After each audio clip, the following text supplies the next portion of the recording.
The rising inequality and growing political instability that we see today are the direct result of decades of bad economic theory. It's time to build our economy from the bottom up and from the middle out, not the top down. Middle-out economics is the answer. Because Wall Street didn't build this country. Great middle class built this country. The more the middle class thrives, the better the economy is for everyone, even rich people like me.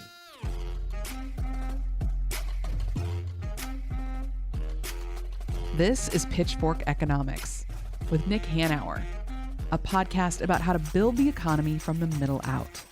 Welcome to the show.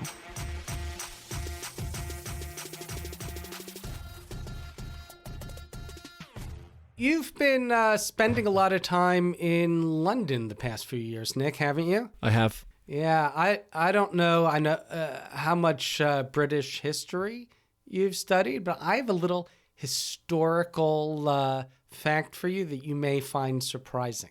Did you know that nearly 70% of the land in the UK is owned by less than 1% of Britons, and that the vast majority of that land is owned by descendants of the Normans who invaded over 1,000 years ago and stole that land? That if you are paying rent in Britain, you are paying rent to a descendant of a Norman invader. What's the moral of that story? It pays to invade? The moral of that story, Nick, is how long inherited fortunes can last. Oh, yeah. Not just a generation or two, but for a millennium. You can have that extreme inequality. Again, chances are your landlord, now I assume you bought your house as opposed to renting it. Though I don't know, maybe you had to rent the land because I don't know how it works there. Yeah, no. You, in fact, you're right. Like most of the places in London are land leases, right? Where you pay again some aristocratic landlord.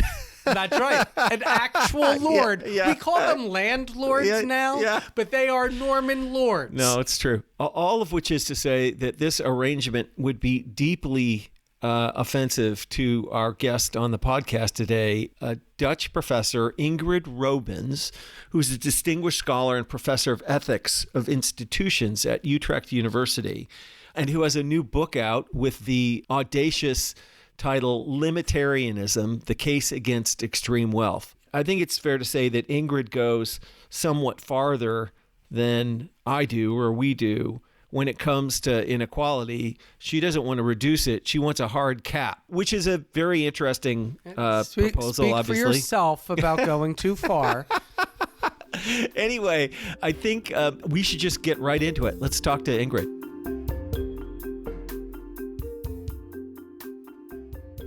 So my name is Ingrid Robeyns. I'm a Belgian-Dutch philosopher and economist, and I work as a professor of ethics at Utrecht University in the Netherlands.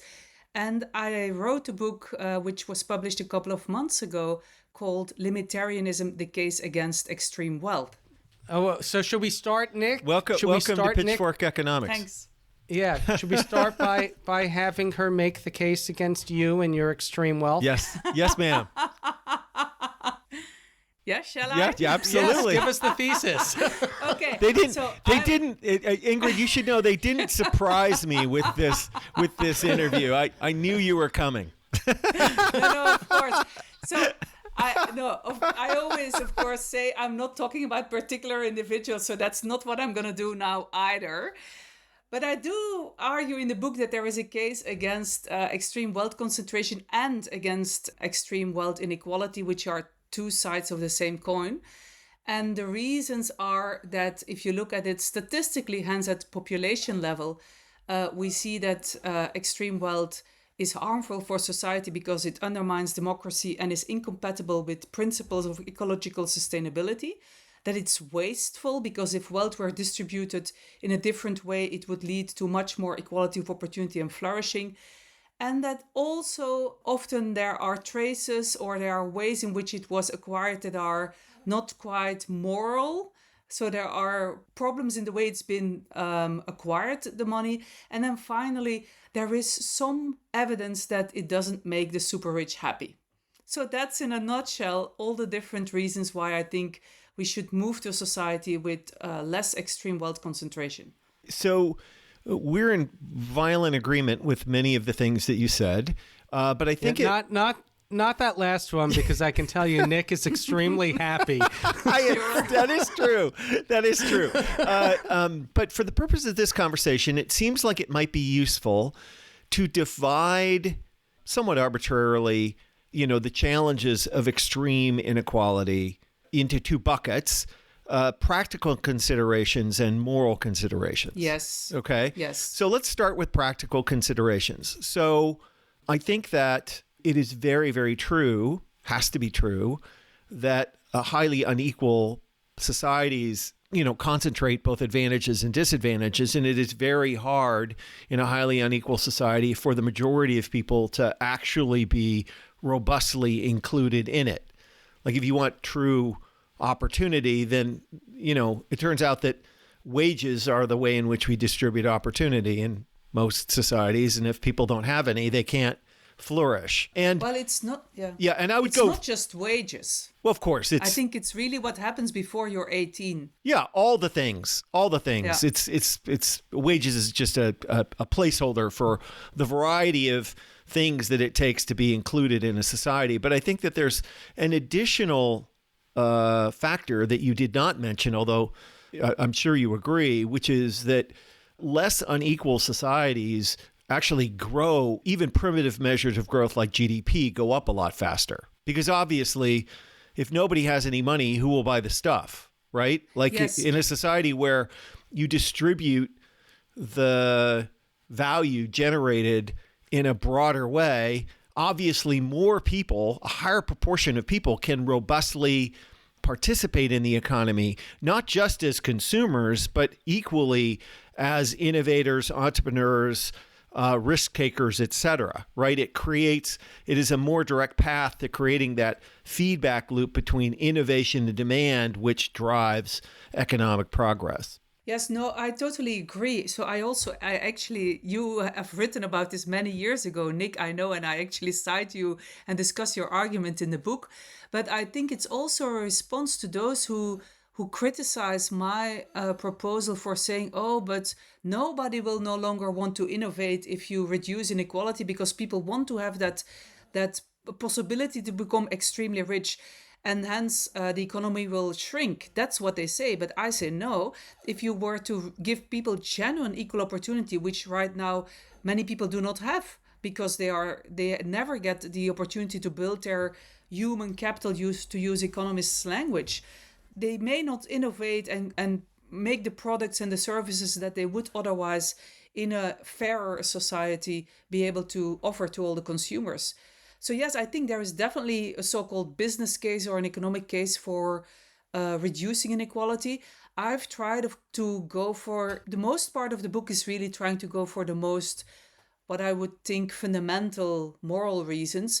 But often I respond to objections, and then often these objections all have to do with the economy, because many of the people who criticize my work seem to assume that having a larger economy is always a good thing. Whereas I, as a philosopher, would say, no, the economy is good to the extent that it enables people to flourish. And that depends on how that economy actually looks like. It depends on the quality of the economy. Yeah. Again, I think Goldy and I would substantially agree with you.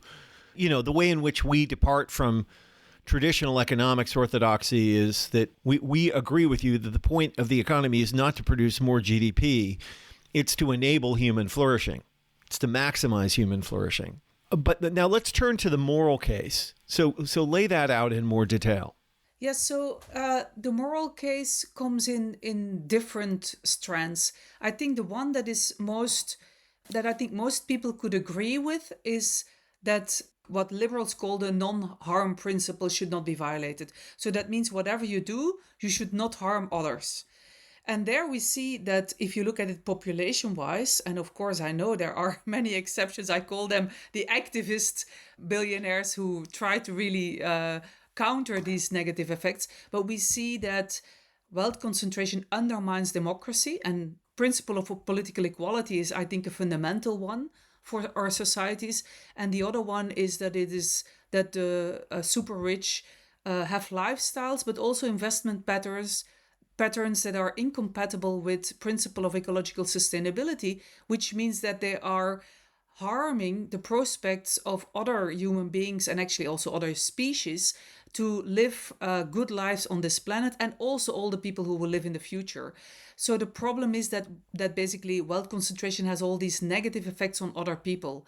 And that is, I think, a very important moral case. It is not, it's a type of argument where you can come up with counterexamples. So you can say, oh yes, but here's this one person that really does all these fantastic things, or that has a negative carbon footprint. These people exist. But if you look at the statistics, this is what comes out of the empirical work. So that's the first kind of moral argument, which is related to harm. And then the other one, I think, is more problematic for people to accept because it is based on our view of human nature. So the view of human nature I defend in a book, and which is based on how I read science to do with human development and so forth, is that luck plays a really, really big role in what people can do with their lives.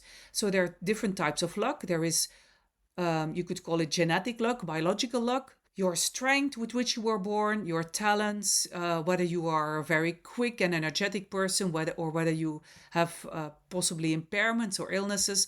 All of that is pure luck. If you are a strong person who is creative or smart, I mean, this creates a possibility to generate economic prosperity as an individual and also for society. But it is a matter of luck that you are talented. That's one. But the other one is also social luck. And social luck is basically just an aspect to do with what is the class or the social group in which you were born. And there we see that people have massively different opportunities in life to get ahead. And then there's also this thing called market luck, where the way markets are formed, the way things develop beyond your control as an entrepreneur or as somebody who offers their labor on the market, can have a big influence of where you end up. So what I want to do in that chapter, which I think is the most fundamental and philosophical chapter in the book, is to displace the view that we now have in economics, which is to attribute both our successes and our failures to the individual, to say, wait, there's so much of it due to luck. And if we were to embrace that in how we understand ourselves, we would be much more, I think, generous in sharing what we're able to acquire, because we just see it's also just a matter of things that are beyond our control. And that's a very different way of looking at human beings than the one that are dominant in our cultures. And you frame this luck as a moral argument, but we know when it comes to what you call market luck, that argument is empirically supported. It's just plain math. It's the market is a non-ergodic system and therefore is driven by luck, path dependence, and compounding. And while merit plays a role, it's more noise than signal. Yeah, but that is true. But the moral arguments, at least if they're applied moral arguments like I developed them in the book, they always are based on empirical assumptions. Right. And so also for the case of the natural lottery, so genetic luck, but also for the case of social luck, there's the same empirical evidence. Yeah, of course. Yeah. And in your book, you offer up some specific limits. Can you speak about those? The limit should be determined depending on at what level we really see those two forms of harm kicking in. But at the same time, taking into account that we want to create enough positive financial incentives for people who are motivated mainly or primarily by financial gain in order to innovate or contribute to the economy. So I don't know any empirical research that has estimated where this limit would be. I give in the book as a really a ballpark figure and a rough guess. I just say, okay, let's say 10 million. And I also say this is context dependent. It is for a society with a solid welfare state. So it's basically the societies that I know, which is continental Europe, a solid welfare state, free, high quality public education, a healthcare system. I think if you have all these kind of security levels, then if you want to make sure that people will still really contribute and be incentivized to contribute to the economy, I think allowing them to earn up to 10 million seems to me the way we should organize society. Per year, you mean 10 million per year? No, that is actually wealth. I'm very sorry. It's very, very low. I know that people in the US find it shockingly low, and I'm very happy to have another number. But the question really is, what is the amount of wealth that people have when you see them having these harmful effects on society? So if you have 10 million in terms of just your assets, and actually pensions are also excluded. And that's again because we have, our pensions are systems whereby we save collectively. So my savings do not include my pensions. So that's why I say these estimates should be context dependent. But for me, the real question is, when do you have so much wealth that if you were to give it away to do something that undermines democracy, that the kind of opportunity cost of you giving away that wealth becomes almost zero? So if I were to give, say, 10,000 euros to a political party, I would really make a sacrifice, because it would mean I could not do something else with that money, something really valuable for me or my family. But if you have billions, what is 10,000 euros or $10,000? It's nothing. Actually, 100,000, even 1 million is nothing. So I don't think we should get to a point where being able to give a donation to a political party or to hire lobbyists or whatever one can do to influence democracy too heavily comes at no opportunity cost. That is a big question. And the other one is, of course, when we see that a certain amount of wealth has a negative effect on ecological sustainability. And there I fear, given current technological setup, the wealth limit would actually be much lower. It would affect many people who are now not just in the 1%, but probably in the next 20%, because we know that the most important determinant of greenhouse gas emissions and other forms of environmental damage is people's affluence. So that is what I call in the book the political limit, which is, you could say, an institutional limit, the way we want to organize society. And then there's a second ethical limit.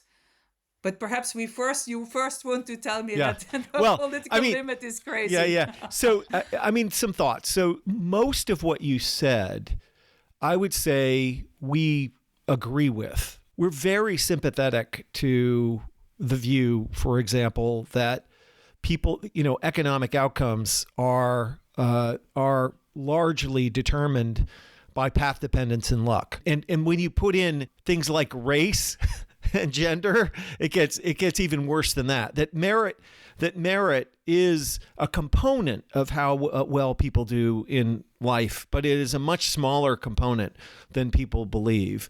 We are also, of course, we don't call it Pitchfork economics for nothing. We definitely believe that massive concentrations of wealth at the top are bad for societies in practically every way that you can imagine. And I absolutely don't believe that somewhat limiting the amount of money that you can make will decrease the amount of incentive there is in the economy for people to innovate and build new things.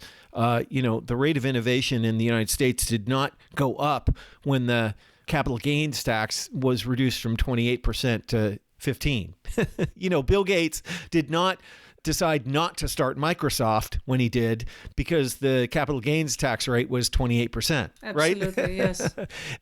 And yet at the same time, so I'm not a philosopher, although I did study philosophy as an undergraduate, I will have you know, but we're very much more oriented towards policy and politics, what's practicable. And what strikes me about your proposal is that it's one thing to say to a class of very energetic and very status-driven, because all money is frozen status, right? People don't want money; they want status. That's what we're all competing for. Well, status, beyond a certain beyond a certain point. But you're the people the class of people I hang out with are driven by a desire to be at the top, at the mountaintop, and I know a lot of people who need that money for things like rent and mortgage payments and food. But we are talking et about, cetera. wealthy people. They were very determined. It's one thing to say you're going to live in a society where the tax rate on is higher, differentially higher. So if you make $1 billion next year, we're going to take 60% of that or 70% of that, and you can keep taxation, and you can keep 300. But it's an entirely different proposition to say to that same person, the limit of your income this year will be effectively $200,000. Because the differential between $200,000 in income and $300 million net that's very large. And as a practical matter, I do not believe that you could ever get the entire planet to all the nations of the earth to agree that we should limit wealth in that way.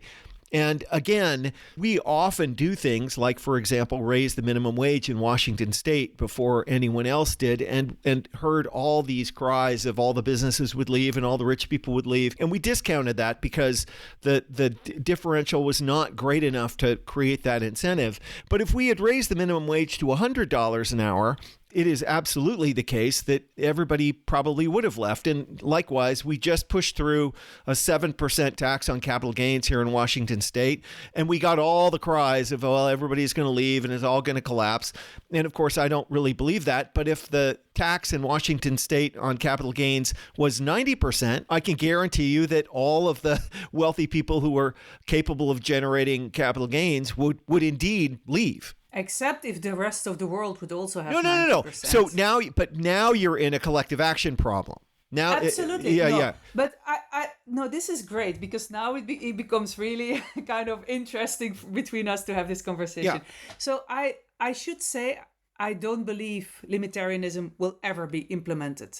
It's not a proposal it's not a policy proposal. I have in the last chapter of the book, I say what I think we should do. And some of these things are basically, it's like increasing taxes on capital and especially income from capital, but also considering a wealth tax. So decreasing taxes, that's actually more for Europe, but decreasing taxes on labor because they are much higher than taxes on. Right. So all these things that many other economists and philosophers and political scientists argue. So you could say, but this is like what many other people are arguing. So why then? How's the link with this more radical and absolutist proposal of limitarianism? But limitarianism is what philosophers call a regulative ideal. So it's something that we will never reach, but we have reasons to want to move in that direction. Anybody who says there is a limit to inequality, inequality is too big, is in effect by way of logic saying that means that there is a certain level where if inequality rises, it becomes either harmful or unacceptable or illegitimate, which means that if you say that inequality can't just be whatever it happens to be, you must think about a certain level to which you want to reduce it. And I think that's a conversation I want to provoke, to really make us think, well, how much inequality and how much wealth concentration actually can be justified. Right. And for me, the main point about the book really is the reasons. So it's the ones that I was already talking about. It's the harm argument. It's the luck argument. There's also the argument about how this wealth actually was how that wealth historically was generated. Because, for example, to the extent to which wealth can still be traced back to, say, transatlantic slavery or exploitation of labor in the global south, all these wealth concentrations are illegitimate in that and immoral in that respect. And I think I overlap here a lot with what people who just argue more generally about the harms or the bad effects of excessive inequality say. We agree a lot. And I should also say that my colleagues, political philosophers internationally, do not find the arguments I make very radical at all, because the philosophical foundations of it are widely discussed in the academic literature. But the idea that the arguments may actually lead us to the point where, as a matter of principle, we should accept that at some point it's enough, that is just something that is so at odds with our culture, with whatever you want to call it, the ideology, but also possibly with the form of capitalism that we have. Because one definition of capitalism is, of course, that there will always be people who try to increase profits. And profits are what happens. First you have profits and then you turn them into personal wealth. So if you say that profits can be endlessly, and if the idea of the economy is that that entrepreneurs try to maximize profits, then yes, there is a tension with the arguments that I have and what I propose. So I think in the end, I'm really also arguing for reconsidering the type of capitalism that we have. I'm not anti-capitalism, but I just think the type of capitalism that we have has become really harmful for human beings and the planet, and that the focus on what too big inequality does is one example of where we can see this. Yeah, can I offer an idea, and this may be anticipated by you, but so for example, we have a minimum wage in the United States, which is at the federal level woefully low. Mm-hmm. In one of the propositions that I've thought would be really interesting is to tie the minimum wage to the income of the top 1%. In other words, wow, that's a great proposal. Yeah, in other words, I'm not so much in favor of limiting the top, but in absolutely ensuring via policy that the people at the bottom and the middle do as well as the people at the top. Because I think that arrangement is more dynamical and less problematic than just saying, hey, there's a hard limit to what you can have. So this, Nick, would be the a rising yacht lifts the tide? Yeah, something like that. I don't know, but honestly, if the minimum wage in the United States tracked the after-tax income of the top 1%, and you believe, as I do, that the minimum wage compresses up all other wages, I mean, there are some other things you would have to do. But if you could imagine a society where, I mean, one of the problems, of course, Ingrid, is that the amount of inequality we have in the United States is too much today and should be shrunk. But let's just stipulate that you manage to have the distance between the top and the bottom, and then you tied them together. How do you feel about that? I think that would, I really like, so I am, of course, I like to think out of the box. So I really like this idea, although I think it is almost as, I don't know whether it's much more implementable than many of the proposals I have in my book, but I really, really like the idea because it incentivizes the entrepreneurs and the innovators. However, I think it would only work if you couple it with almost complete inheritance taxation, because the problem is not income, the problem is wealth. If you talk about genuine big economic inequalities. Yeah, of course. So if you say, you still have the corrupting power at the top. You still have the concentration of both wealth and power at the top. Yeah, so but if you say, okay, we agree that, so I propose in my book that in terms of inheritance, because I do acknowledge the role that parental love and all these which embody values played. So I don't think, in contrast to some of my colleagues, that we should abolish inheritance completely, but I think it should become very, very small. So say you can receive as a person over your lifetime the equivalent of half the price of the median price of a house. Whatever that is in the US, I think in my country it would right now be something like 200,000 euros, which is, by the way, much more than most people ever get in terms of inheritance, because most people get almost nothing. And then everything else would be completely taxed. And then you would what I also propose is actually that we redistribute this money to make sure that everybody has a head start when they're 18, but that is a different thing. But if you do that, then you really level the playing field, and then you could do something like the proposal you just mentioned. But if we do the proposal you just mentioned in the world as it is without first equalizing the playing field, then there will still be many people who are born with multiple millions and billions.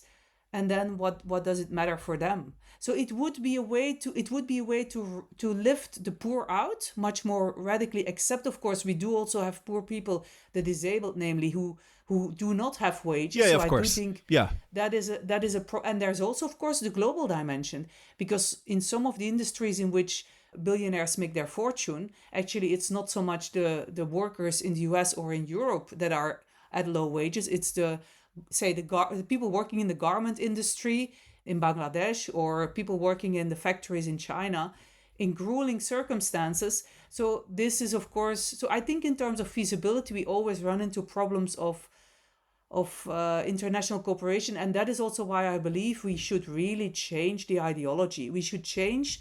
I mean, you know that we had in the late 70s, we had this shift in how economic theory was perceived. So we had the rise of the influence of people like Hayek and Friedman and all the other neoliberals.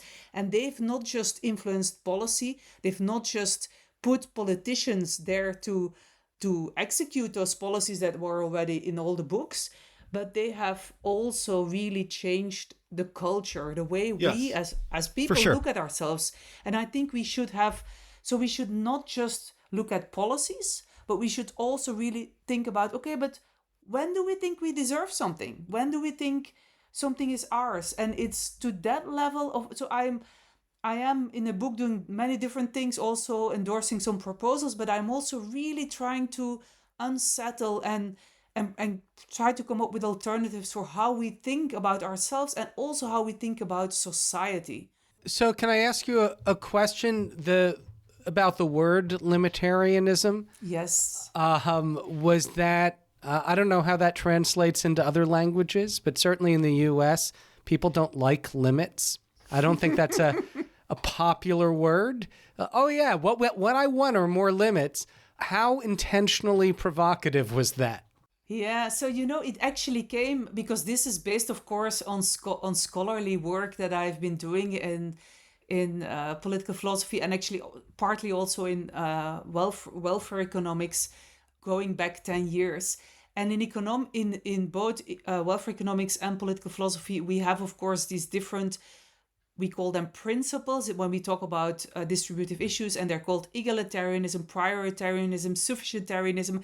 And I was, first of all, making a contribution as a scholar to that academic debate. And that's why I came with this term limitarianism.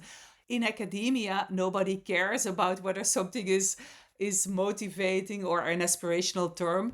And in the end, my trade publishers, Penguin in the UK and Astra House in the US, and liked that term, but I can see that it is it may be seen as like limiting the freedom of people or not allowing people to really grow. But so I can see that point. But I also just increasingly think perhaps we should also sometimes accept limits, because we have limits everywhere in our lives. We have speed limits.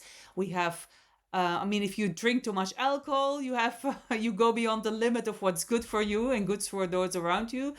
And so perhaps it's also this idea that perhaps sometimes we should just accept that embracing limits actually is good for us. And that's also in the chapter that I have on that it may actually be good for the billionaires themselves, with some exceptions. But it works. I mean, we have some scholarship that says that it works as an addiction, that accumulating wealth, you always want to have more. Correct. Also because of this status effect. No, again, you have to remember that this is all about status. And in a status contest, there is never enough. That's... So one of the things I did not really... I have not developed a proposal in the book, but I think that is really, really interesting is, can't we come up with a different way for people to acquire status. So, for example, we have this Forbes billionaire list. Why don't we have something, a list, a public list that tells or gives an estimate of what your contribution to the world has been? I don't know what that would be, because it's difficult. I mean, of course, the easy thing about the Forbes list is that it counts money. Whereas if you look at contribution to humanity or to the world, it is, of course, different. So you get problems of incommensurability. But still, I think we should also really try to come up with, to decouple this status-seeking element, which I think is almost impossible to get rid of because of the way human beings are to some extent, to tying it so much to money. Mm-hmm. And there I don't have a good proposal, so perhaps you do. Yeah, the Forbes 400 list of top snarky podcast co-hosts. There you go. I love it. That would work for me. So Ingrid, we've gone over time, but we have a couple of final questions. So the first is the benevolent dictator question. I mean, you've answered to a certain degree, but given if you took all the constraints out, what are the top 3 things you would do? So I think if you think about policy making, I think the first one is really international coordination, and especially trying to close tax havens. Because as long as we have tax havens, will be some money that is just beyond the reach of anybody who wants to tax. And then also to have international coordination on having a minimum tax on either wealth or capital gains or something else, but that really focuses on the incomes and the wealth of the super rich. But if I were to be able to pick my policies, of course, we also want something that focuses on the poor. My book focuses on those at the top, because I think we haven't paid enough attention there as political philosophers. But of course, ultimately, you want to make sure that people do not live in misery. So we must come up with something like either just an economy where there are more good jobs for everybody and we have a decent safety net for those who cannot work, or else something like a universal basic income at a high enough level. So one of those things. And then I also just think we need to really reform the economy to make it ecologically sustainable, because anybody who has children should worry about what we're going to leave them. Yeah. And one final question. Why do you do this work? Why did I do this? So I actually do not have a personal reason to do this. I was not born poor, and I'm not rich. So it's not related to my personal life. But it is, I've been working on questions of inequality and distributive justice all my life. And it's really at this interface between economics and philosophy, which are the 2 disciplines in which I was trained, that these kind of questions come together. And I've always had a kind of an unease with what I was taught when I studied economics. I just felt so many things were wrong, if I may say so. Yeah, that's a pretty good. That's a pretty good choice of words. Yeah, good intuition. And that's actually why I then moved to you could almost say retrain in philosophy, and I made my career there. But I still feel the economy is way too important to leave just to the economists, and that's why I think I should. Yeah, and also the work I want to do, that I started doing now and want to do in the future, is really thinking about economic systems and how, because there are all sorts of proposals about alternative economic systems, but which one really can we now judge as being the best one, or a number of really good ones where then the people can decide what they want. So I think we need an alternative for neoliberal capitalism, and but it needs to be well thought through, and that's where I hope to devote my energies to in the next decades. Love it. Well, thank you so much for being with us. It's been a fascinating conversation. Thanks for having me.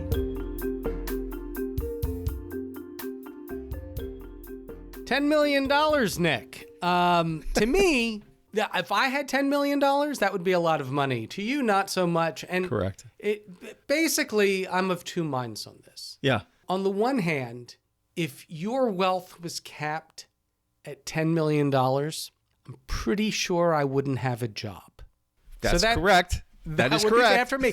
But Nick, on the other hand, if your wealth and all of your buddies was capped at $10 million, this job wouldn't be necessary. Yeah, but a job would be necessary. A job, I'm saying. Yeah. But the job I do right now, which is we're trying, like Ingrid, to change policy and norms.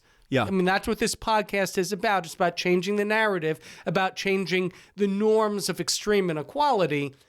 We wouldn't have a Pitchfork economics podcast because there would be no need for it. Yeah. Because that problem would be solved. Yeah. So, Goldy, this was a really interesting conversation with Ingrid. And there's a lot, I think, to like about her arguments and her book. Certainly, much of her analysis is dead right. That extreme inequality is both morally and practically bad. But the limitarian element of it, I think, honestly, is more of a provocation than a proposal. I think she is absolutely right that we need to surface all of these ideas. For example, and you and I have talked about this, of course, extensively, the role of luck, path dependence, and compounding, to say nothing of race and other preferences in how people do in modern market societies, and the outsized and actually the relatively small part that merit plays often in where we end up. And she's right to raise the issues of our culture, that the only form of status that we seem to be able to find is how much money you have, or even more egregiously, how many followers we have on Instagram or some damn thing like that. And surely there are better ways to assess your contribution in society than those things. Of course, one of the really interesting facts about this idea that if you put somebody like me at the very tippy top, that my wealth would be limited to $10 million, is that as a practical matter, I suspect that would create a society where the median wealth would be $5 million. Because you can't squish the money around any other way without making most people multimillionaires. And if you could do that, that would obviously be a pretty great society where everybody in it was financially independent and thriving. The question is, as a practical matter, can you get there? And for my own part, I don't think limits are the way. I certainly believe that the tax code should be infinitely more progressive. I'm serious about the proposal of linking the wages at the bottom to the wages at the top. I think that's a way to tie the fortunes of the society together, I think, in a very, very productive way. I think that we have to find a way, certainly, to contain the political power that accumulates when wealth accumulates. This is, and this is why, Citizen United and this idea of, $1, one vote that replaced one person, one vote in the United States is so egregious. But I'm not sure I can get behind actual limitarianism. How about you? How about if it was $1 billion? Yeah, I'm still not sure that's really the path. Yeah, I'm just not sure. This is a thing, Nick. I understand all the practicalities, and look, it's hard just even to pass a progressive income tax in this country. Correct. It's hard. Obviously Piketty is right. We need a global wealth tax. And Ingrid's right. We need to eliminate these tax havens and so forth. 100%. Right? Because that's because you guys can take your gold bullion and go wherever you want. Yeah. All of that practical stuff aside, what I think is really important about books like this and that term limitarianism is that it's sparking the conversation. Yeah, it's a useful provocation. Because what really, and we know this from our own practice, we run campaigns out of our office, and we've always had this philosophy that we're using these campaigns, these policy campaigns, to change the narrative. And we use the narrative to advance the campaigns, and it is this feedback loop. Right. And so when you talk about limitarian policies, it helps raise awareness and change that conversation, get people thinking, there probably should be some limits. Yeah. There should be some limits to extreme wealth, to how wealthy and powerful any one individual should be in a democracy. Yes. I mean, because clearly democracies, the old, our founders understood this. They wrote a constitution, As our friend Ganesh Siddharaman says, it was a middle-class constitution that did not imagine extremes of wealth in the U.S. like there was in Europe. And, of course, as Louis Brandeis famously said or didn't say or said something like it, we can have wealth concentrated in the hands of the few, or we can have democracy, but we can't have both. Yeah. So it's important to raise this conversation and have people accept the fact that there should be limits. In a sense, what exactly these limits are and how they're enforced is less important than just changing the norms about limits in general. Yeah. Well, this may be so. Pitchfork Economics is produced by Civic Ventures. If you like the show, make sure to subscribe, rate, and review us wherever you get your podcasts. Find us on Twitter and Facebook at Civic Action and Nick Hanauer. Follow our writing on Medium at Civic Skunkworks, and peek behind the podcast scenes on Instagram at Pitchfork Economics. As always, from our team at Civic Ventures, thanks for listening. See you next week.